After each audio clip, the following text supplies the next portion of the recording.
Yo, good morning mga sir. 2 years na today, Grabis natin.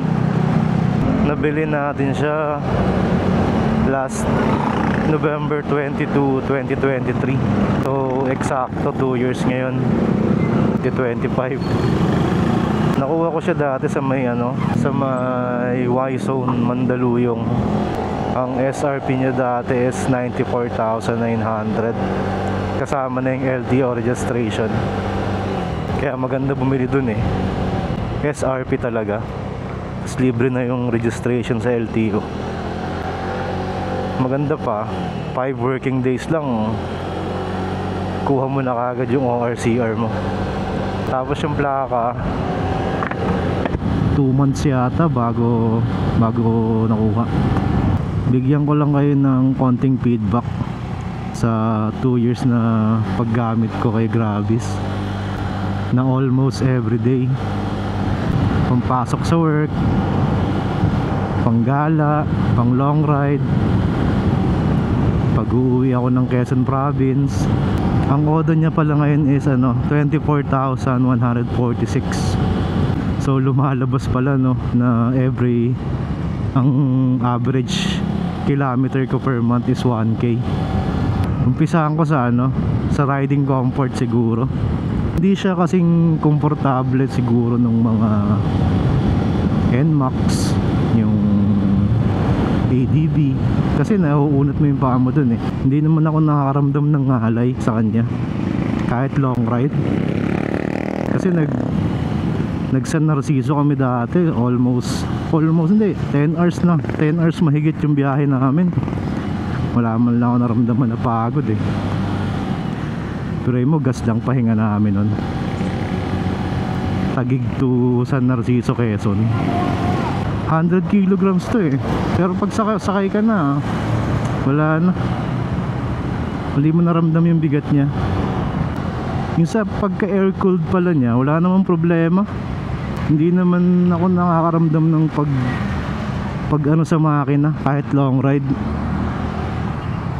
Siguro dahil design talaga siya para sa ganitong motor. Sa gas consumption naman niya, dun medyo madugo eh. Nag-a-average ako pag city rides ng 35 to 38 kpl. Pero pag long ride naman, 40 to 42 kpl. Ang pinapagas ko nga pala sa kanya lagi, since day 1 is 95 octane o yung premium. Mas preferred ko kasi yun eh. Sa engine niya, stock engine pa lang to eh. Wala pa naman akong ina-upgrade sa makina niya. Dati every 1K ako nag-change oil. Ngayon sinasagad ko ng 1.5. Or pag nakaramdam ako ng gas pang sa makina, doon nag-change oil na ako. Gamit ko sa kanyang langis ngayon yung yung Shell long ride. Tatry ko yung pag change oil ko ng 25,000. Tatry ko yung city rides naman. Maganda raw yung pag city rides lang eh. Dito lang naman tayo sa Metro Manila. Okay pa naman. Okay naman yung engine niya. Sa 24,000 ng tinakatakbo, smooth pa din. Basta alaga lang talaga sa change oil. Sa CVT, madami na ako napalitan eh. Kasi dati naputulan ako ng clutch spring, 2. Kaya pinalitan ko na ng 1K. Tapos pinalitan ko din ng 1K center spring. Parehas JVT. Tapos yung bell, JVT din, napinalitan ko na. Kasi yung stock ko nagkuminis na siya. Yung clutch lining, Pyto. Doon sobrang sulit yung Pyto na yun. Sobrang kapal nung niya, yung pinaka lining niya. Almost 1 year ko nang gamit pero parang wala pa ring pudpud eh.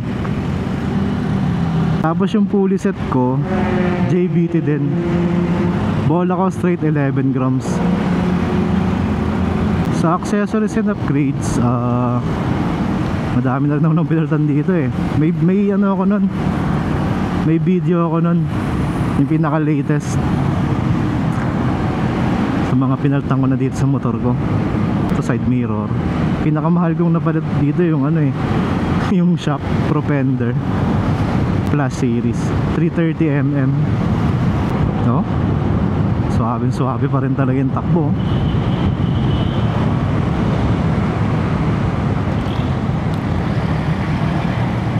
Yung mga nagustuhan ko sa kanya, ito tulad nito, yung gas intake nya nasa harap na, hindi tulad ng ibang 125cc na kailangan mo pang buksan yung underseat mo para magpagas. Kaya nako-compromise yung ano eh, yung underseat compartment lumiliit. Isa rin yung sa nagustuhan ko dito, sobrang laki ng compartment, kasyang kasya yung full face na helmet.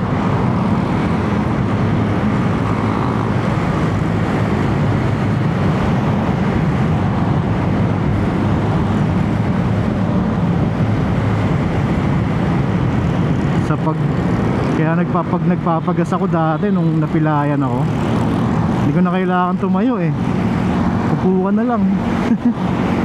Napaka-conveniente nya.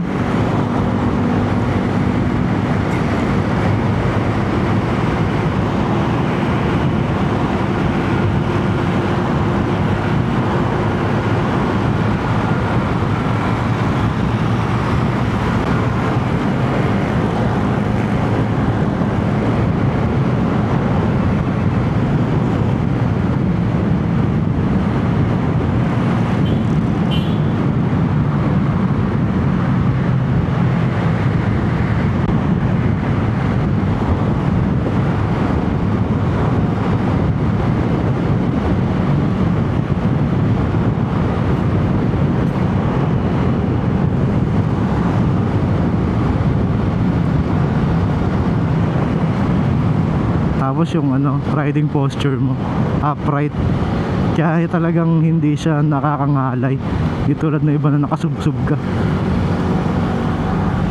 Kaya sa mga nagbabalak bumili, sa mga nagtatanong sa akin kung sulit ba, sulit na sulit kayo ngayon dito.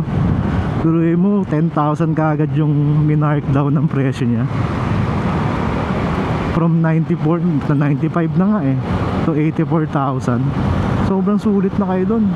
Isa lang talaga yung pinaka downside niya para sa akin yung gas consumption niya.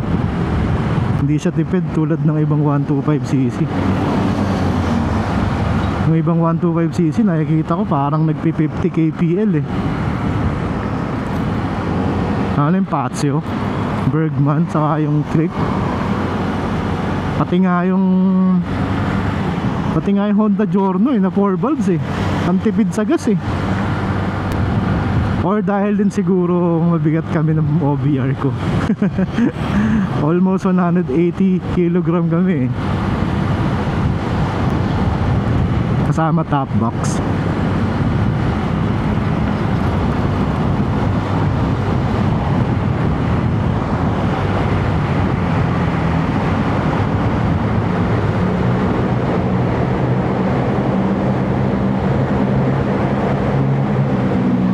Maluwag ngayon, Saturday kasi. So ayun lang mga sir, mga konting feedback ko sa motor ko. 2 years experience, 2 years of ownership. Hanggang ngayon matigas na matigas pa din.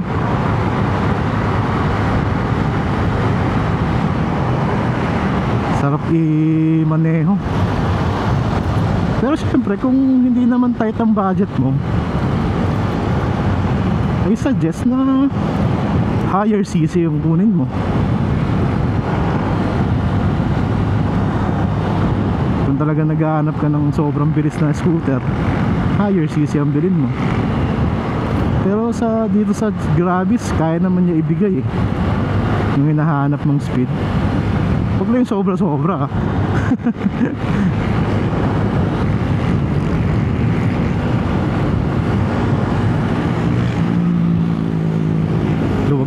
ayos ah. Sana ganito lagi.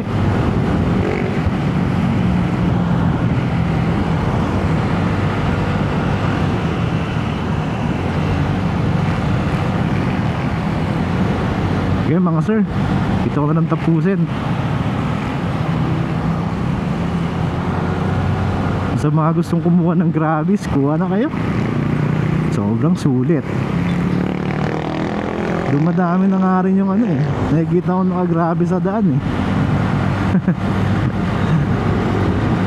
Okay mga sir, bye bye.